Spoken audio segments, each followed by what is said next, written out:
बारे में 80% से ज़्यादा बनाने की क्या प्लानिंग होनी चाहिए, अभी इस वीडियो में बात करेंगे। आप इस वीडियो को पूरा देखिए। चलिए हम इसकी शुरुआत करते हैं।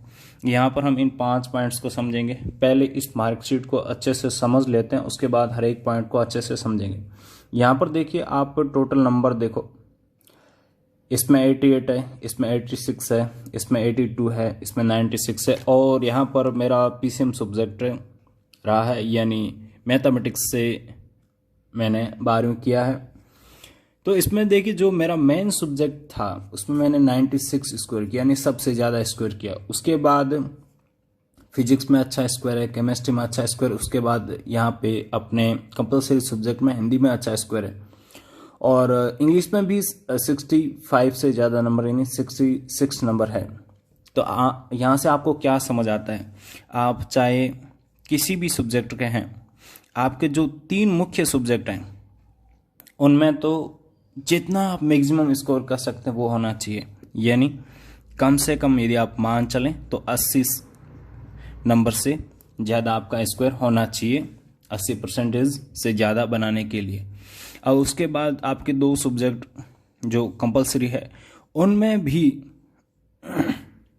भी हो सकें तो दोनों में आप 75 नंबर से प्लस रखने का कोशिश कीजिए, या दोनों में से आपका एक अच्छा है, उसमें यहाँ पर आप 80% से ज़्यादा नंबर ला सकते हैं।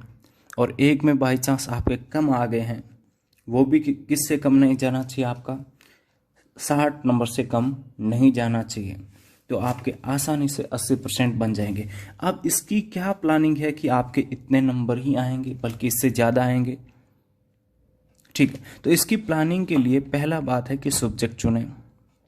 तो सब्जेक्ट तो यहाँ पे आपने चुन रखा है ऑलरेडी, लेकिन सब्जेक्ट चुनने का मतलब यह है कि उन पे अच्छी मेहनत करें।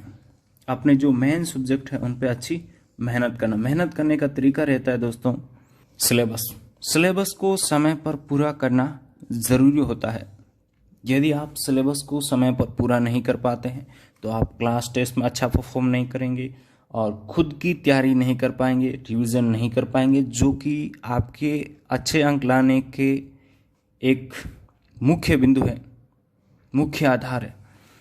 तो सिलेबस को कंप्लीट करने का सबसे आसान तरीका बता रहा हूँ, ये आपके हर जगह काम आएगा। कंपटीशन एग्जाम की तैयारी में भी काम आएगा, आगे पढ़ाई करेंगे उसमें भी काम आएगा। दोस्तों, रोजाना क्लास में जितना पढ़ाया जाता है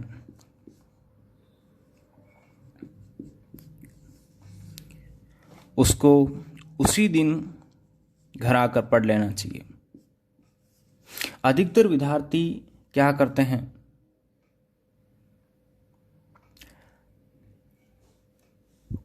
कंप्लीट होता जाता सिलेबस, बैठे रहते, पढ़ते नहीं हैं।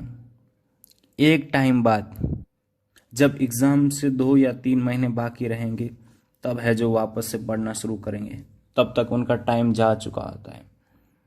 दोस्तों, अधिकतर जो अच्छे स्कूल होते हैं उनका प्लान यही रहता है कि वो आपको एग्ज़ाम से 2 महीने पहले सिलेबस कंप्लीट करा देते हैं।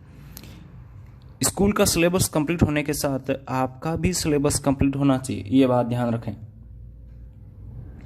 उसके अलावा सिलेबस साथ साथ में करेंगे तो आप क्लास टेस्ट में अच्छे नंबर लाएंगे।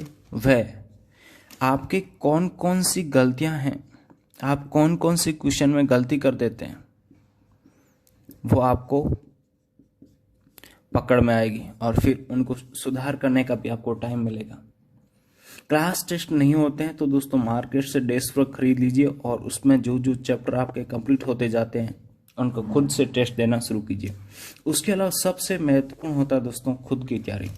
खुद की तैयारी में क्या होता है दोस्तों, आपका होता है रफ में लिख कर प्रैक्टिस। कुछ टॉपिक ऐसे होंगे दोस्तों जो आपको याद नहीं होंगे एक बार में, उन्हें रफ में 5 बार लिखना पड़े, 10 बार लिखना पड़े। जितना आप लिख सकते हैं, जितना प्रैक्टिस कर सकते हैं उतना कीजिए। देखिए दोस्तों, हार्ड वर्क करना पड़ेगा। आपका स्ट्रेटेजी ये रहना चाहिए कि कम से कम 5 से 6 घंटे रोजाना पढ़ाई को लेकर चले। इसके साथ केवल पढ़ने से कुछ नहीं होगा, एग्जाम में भी कुछ बातों का ध्यान रखना पड़ेगा। पहली बात, स्पीड। ये तो आप यदि इस तरीके से चलेंगे, डेस्क वर्क की प्रैक्टिस करेंगे, क्लास टेस्ट देंगे, रफ में लिख कर प्रैक्टिस करेंगे तो अपने आप बन जाएगी। स्पीड से फ़ायदा क्या होगा, आप अपना पेपर समय से पहले कंप्लीट कर पाएंगे, एग्ज़ाम का टाइम पूरा होने से पहले कंप्लीट कर पाएंगे। नहीं तो क्या होता है कि हमने 90% पेपर अटेंड किया होता है या कुछ परसेंट तक पेपर अटेंड किया होता है और हमारा समय कंप्लीट हो जाता है, यानी एग्जामिनर कॉपी ले लेता है, तो जितनी मेहनत की उतना दोस्तों हम लिख नहीं पाए। इसके विपरीत आपको जितने क्वेश्चन आ रहे हैं उनको आपने 100% अटेंड कर लिया, तो इसके कंपेयर में तो यहाँ पे आपको ज़्यादा नंबर आएंगे, इसमें कोई डाउट नहीं है। ओके, तो यहाँ पे दोबारा मैं एक बार सम अप कर दूँ इस वीडियो को। सब्जेक्ट तो आपने चुन रखे हैं, उनको अच्छे से तैयार करें, सिलेबस समय पर कंप्लीट हो इसके लिए पहले से प्लानिंग करके चलें, क्लास के टेस्ट को इग्नोर ना करें, उनको रेगुलर दें, खुद की तैयारी करें डैश वर्क से रफ में लिख कर, और सबसे महत्वपूर्ण पॉइंट आता है कि अपना सिलेबस का रिवीजन करें। ओके, अगले वीडियो में फिर मिलते हैं।